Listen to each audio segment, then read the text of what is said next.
For 18 long years, sleep was a battlefield, a nightly struggle against an invisible enemy that left a young woman exhausted, anxious, and utterly defeated. Every evening, the same ritual unfolded. She'd lie down, close her eyes, and wait for the darkness in her mind to take over. But sleep never came peacefully. Instead, a chilling, unsettling presence would fill the room, a feeling so real she could almost touch it. This wasn't just insomnia, it was a waking nightmare. She had tried everything: doctors, therapists, medication, but nothing worked. The nightly torment continued, a secret she carried in the tired lines around her eyes. Little did she know the solution wasn't in a pill or a clinic, but hidden in the forgotten pages of a dusty old book, waiting to be discovered by a mysterious figure known only as Dr. Nightbloom. What was this strange bedtime ritual? And could it really break a curse that had lasted for nearly 2 decades? The answer was far more complex and personal than she could have ever imagined. Her journey into sleeplessness began subtly around the age of 5. It started with simple childhood fears: monsters under the bed, shadows in the corner of her room. Her parents would comfort her, leave a nightlight on, and eventually she'd drift off. But as she grew older, the fears evolved. They became less about monsters and more about an intangible dread, a heavy blanket of anxiety that smothered her the moment the lights went out. By her teenage years, it was a full-blown crisis. Each night was a battle she knew she would lose. The feeling was always the same, a sensation of being watched, a profound sense of unease that made her heart race and her palms sweat.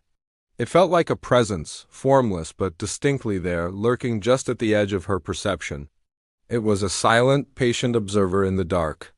She tried to explain it to her parents, to friends, and later to a long line of medical professionals. They diagnosed her with chronic insomnia, anxiety disorder, even night terrors. They prescribed sleeping pills that left her groggy and disconnected, and therapy sessions that circled the same tired advice: breathing exercises, meditation, journaling. She followed every instruction, clung to every piece of advice, desperate for a single night of uninterrupted rest. But the presence remained. It wasn't a dream or a hallucination. It was as real to her as the bed she lay on. The exhaustion was more than physical. It was a deep, soul-crushing weariness that seeped into every corner of her life, affecting her studies, her relationships, and her will to even get out of bed in the morning. After 18 years, hope was a flickering ember, close to being extinguished. One rainy afternoon, while aimlessly scrolling through obscure online forums for sleep disorders, a post caught her eye. It was a cryptic message mentioning Dr. Nightbloom and a ritual of remembrance. The post described symptoms eerily similar to her own: the feeling of a presence, the unshakable anxiety, and the failure of conventional treatments. It was a long shot, a whisper in the digital void, but it was something new. With nothing left to lose, she delved deeper, searching for any information she could find on this mysterious doctor. There was no clinic, no official website, just scattered testimonials in forgotten corners of the internet. Finally, she found an old, archived blog with an email address. Taking a deep breath, she wrote a message, pouring out 18 years of sleepless nights and suffocating fear. She didn't expect a reply, but a few days later, one arrived. It was short and direct, inviting her to a meeting at an old independent bookstore in the city center. The bookstore was a labyrinth of towering shelves and the comforting scent of aged paper. A figure emerged from behind a stack of leather-bound classics. He was an older man with kind eyes and a calm demeanor that immediately put her at ease. He introduced himself simply as the proprietor, but she knew he was Dr. Nightbloom. He didn't ask her to recount her symptoms. Instead, he listened patiently as she spoke, not with the clinical detachment of a doctor, but with the quiet understanding of someone who already knew. When she finished, he didn't offer a diagnosis. He simply nodded and said, "The mind holds on to what the heart has not yet released. The presence you feel is not an invader. It is a memory waiting to be seen." He then led her to a quiet corner and handed her a small hand-bound journal. He explained the ritual. It wasn't about herbs or incantations. It was a bedtime ritual of creation. Every night, before trying to sleep, she was to write or draw one thing, anything, that brought her a feeling of comfort or joy. A favorite song, the taste of warm tea, the image of a sunlit field.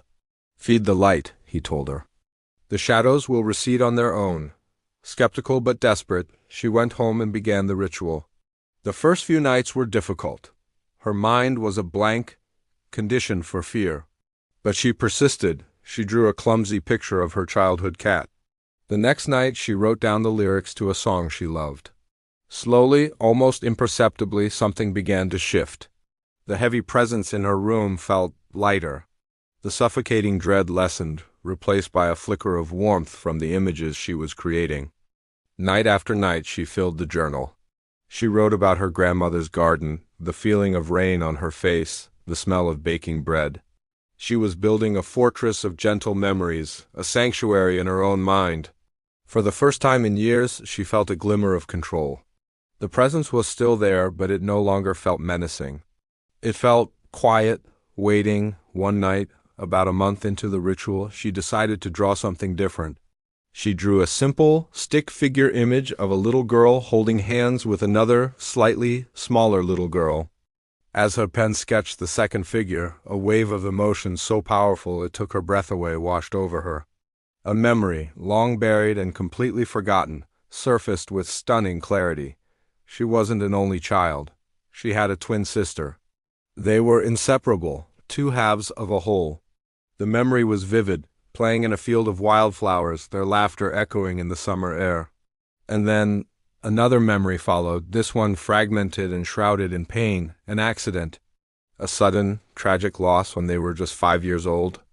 The grief was so immense, so overwhelming for her young mind, that her brain had done the only thing it could to protect her. It buried the memory. It erased her sister completely. The presence she had felt for 18 years wasn't a monster. It was her sister. It was the echo of a forgotten love, a lost half of her own soul, waiting patiently in the dark for her to remember. The nightly anxiety wasn't fear. It was grief, unprocessed and unnamed. The ritual from Dr. Nightbloom wasn't magic. It was a key. By focusing on comfort and joy, she had lowered her defenses, allowing the buried memory to finally, safely, emerge. Tears streamed down her face, but they weren't tears of fear.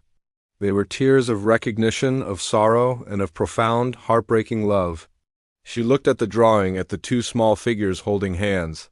She whispered her sister's name into the quiet of the room for the first time in 18 years. And in that moment, the heavy presence that had haunted her for a lifetime finally dissolved, replaced by a feeling of peaceful, complete calm. That night, for the first time since she was a little girl, she slept, deeply, dreamlessly, and peacefully. The battle was over. When she awoke, the world seemed brighter, the air lighter. The exhaustion that had been her constant companion was gone. She returned to the bookstore to thank Dr. Nightbloom, but the shop was empty, for lease sign hanging in the window. The online forums and blog posts had vanished. It was as if he had never existed, but the journal was real, the memories were real, and the peace was real. She never suffered from that profound insomnia again. She still kept the journal, occasionally adding a new memory or a drawing. It was a reminder that sometimes the things that haunt us aren't monsters to be fought, but lost parts of ourselves waiting to be found and welcomed home. The darkness she feared for so long wasn't an enemy. It was just a shadow cast by a light she had forgotten was there. Thank you so much for watching. If this story resonated with you, please consider liking this video and subscribing to the channel for more content like this. Your support means the world. Take care.